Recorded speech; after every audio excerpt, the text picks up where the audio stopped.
YouTube. This is a reveal video from my Predator costume.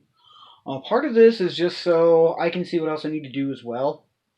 I'm going to be wearing khakis underneath this, so I know there's an area of it in the knee area where I'm going to have to airbrush to match up with the leg. And I also have not purchased my long sleeve shirt yet. I need to get a light colored long sleeve shirt so I can airbrush it up, much like I'm going to do to the khakis, to fill in the gaps in between the arms and the gauntlets on my arms, on the shirt, and on my legs and the knees.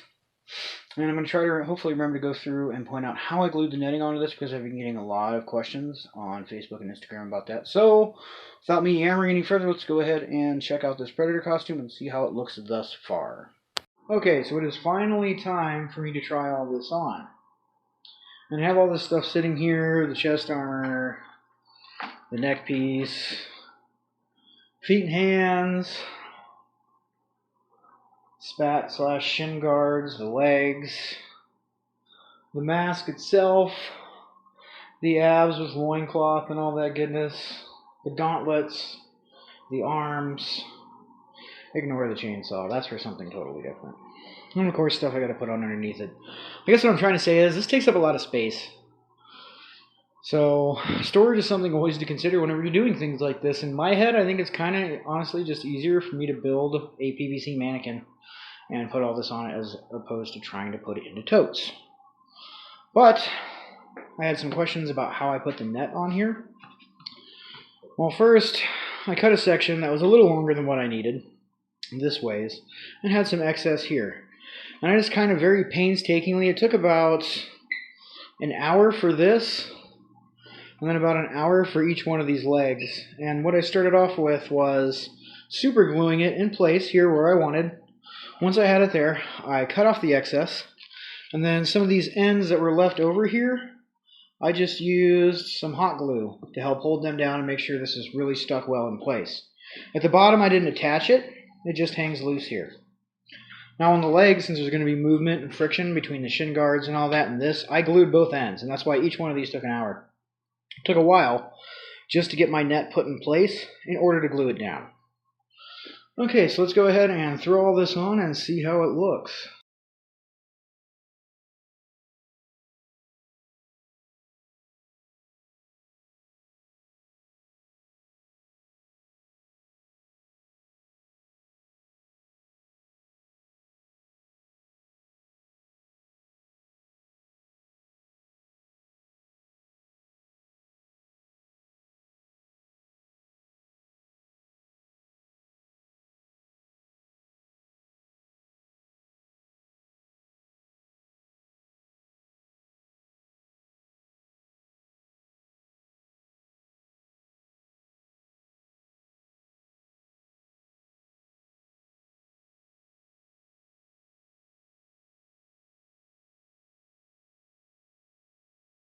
Okay, so that was it so far. So I gotta do some airbrushing on the pants and have to find a shirt, so airbrush it before the con coming up here in a few days. And as far as mobility and what it feels like to walk around in, it's what I imagine it would be like to walk around in the Tin Man costume. And I've been trying this on periodically as I've been building the various pieces. Like I had the legs on and the chest and the abs. I didn't have everything together. I put on most of the pieces. I've had all the pieces on at one point or another, but never all at once. If that makes sense. So that was kind of the point of this too. But mobility is actually way better than what I thought. And as far as being hot or uncomfortable, it's nowhere near as bad as the Batman cosplay I did, which had a full foam armor, upper legs, spats, everything, cowl, cape. That thing was the worst. It was also a lot heavier, surprisingly enough. But yeah, I'm pretty stoked so far.